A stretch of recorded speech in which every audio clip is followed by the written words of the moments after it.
for you personally, you had to miss this last year. Are you looking forward to postseason baseball in Kingsmore? Definitely.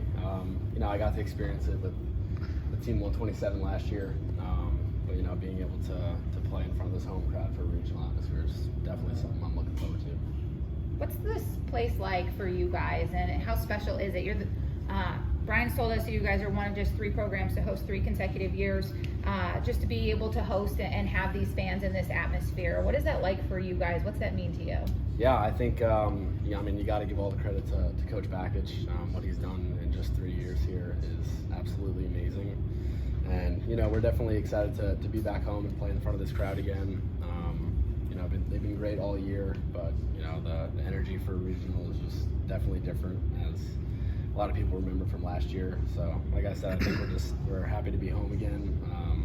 Thankful to be able to host a regional and take it game by game. As you guys have built up kind of these different hot spots around the stadium, do you have a favorite part, a favorite fan section that you find yourself looking at or enjoying the most? I would probably say the parent section, because both my parents try to make just about every game this year. The inclusion of the beer garden over there, and I think the Jerby Junkies is what they call themselves up there, making a bunch of noise is definitely something that my team and I notice quite frequently. You guys played USC Upstate back in March. I think you won like 7-0, but they have some big wins over some power conference teams. I know you haven't been able to crack the film on them because you just figured out you're playing them, but what do you remember about that game, and what do you think you can maybe carry over into Friday's first game? Yeah, they're a good team. Obviously a midweek is definitely different than game 1 of a regional, but we're going to put all our energy and focus into that game. They've got some really good power hitters, I think, and just a good overall team. We played them a bunch last year, played them a few times this year, and so like I said, we're not looking ahead, not looking forward to the other seeds in the regional, the super regional we're paired up with. We're putting all our energy and focus into this first game. You guys kind of endured some late season struggles until the pick game. How did you guys kind of get yourselves out of that funk and kind of get you guys rolling into the ACC tournament? Yeah, again, I think it comes down to the coaching staff and not really giving up on us, and knowing that it's a long baseball season, and just about every team in the country goes through little dips and little periods of that where you're not really playing to your potential as a team.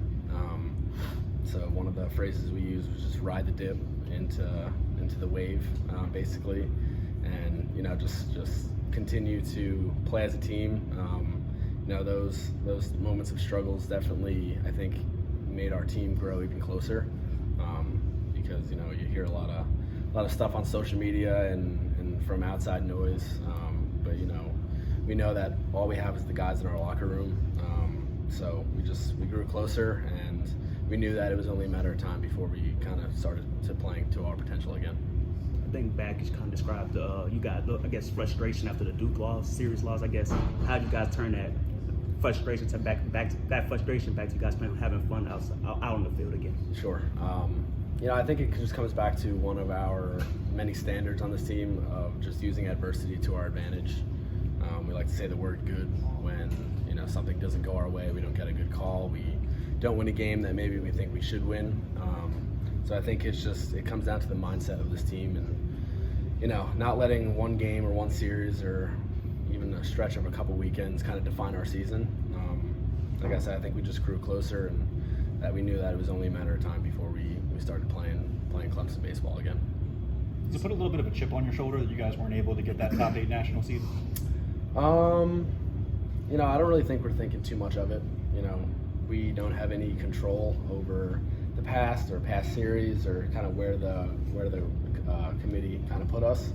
So we're playing with the cards that we were dealt with.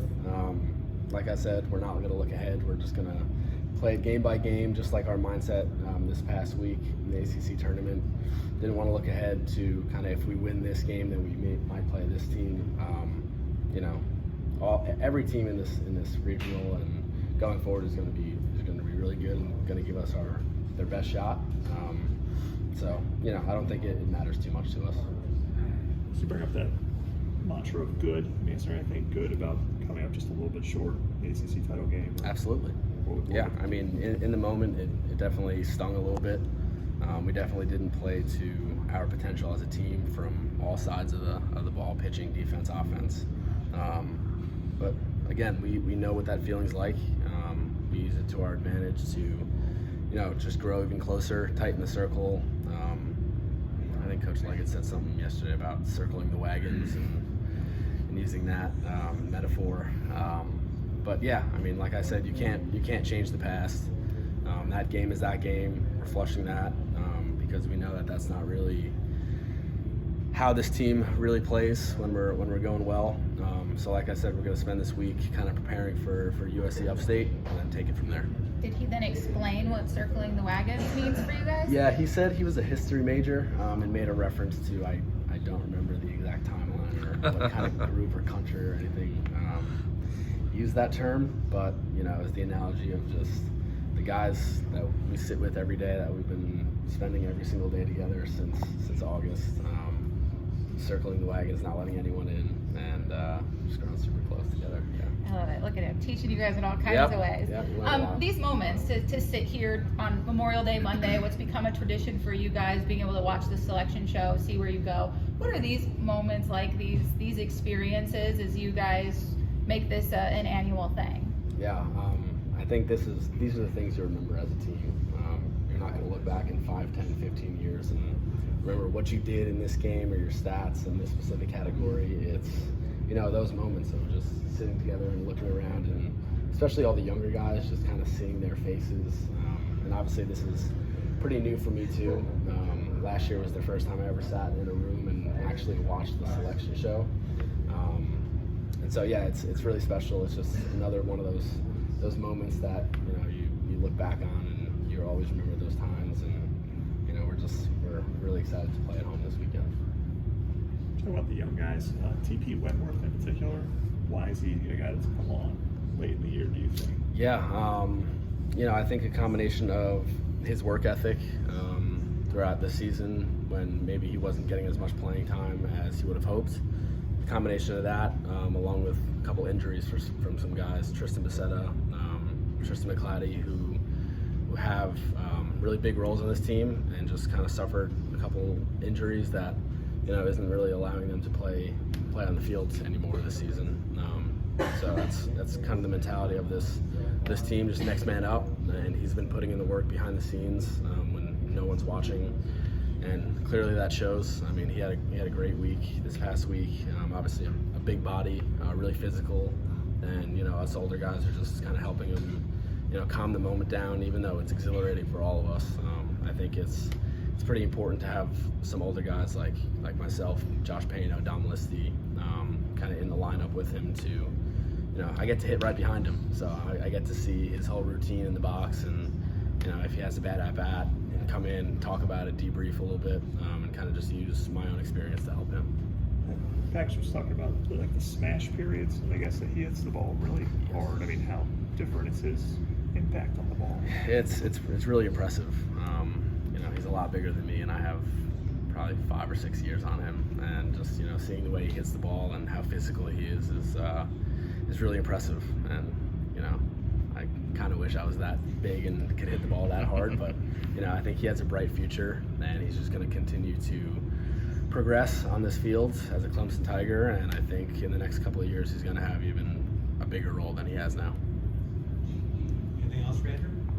I think Coach Backage kind of referenced, I think, in an interview or post game about how I forgot one of the games, AC tournament, but like he used one of the bunts to score a run. I guess, why are you one of those players that's, I guess, more times than not always executes a squeeze bunt or a suicide bunt? Yeah, I think I can kind of trace that back to my dad and just teaching me the fundamentals of baseball. He's super old school, so he always just taught me the importance of small ball, and I wasn't ever the biggest guy on the field, and so I would have to use some other tools. And Coach Backage is the same way. We practice bunts every single day because, as a team, if you look around, we're not the most physical team in the country. We're not the biggest, most power-hitting team in the country, but we always find a way to win, and we use any plays in our book that we have to win a game. And EB does a phenomenal job at picking those moments, and you know, it's more than just a bunt. It kind of fires up the entire crowd, especially when someone like Colin Priest notices a shift and no one's playing third base. And over the course of this season, he's practiced kind of using that little push bunt just to get basically a free hit. And, you know, while it's just a bunt single and a runner on first, if you look in our dugout after that, it's just everyone's going crazy because it just, I don't know, kind of creates a spark, and then more times than not leads to a big inning. All right.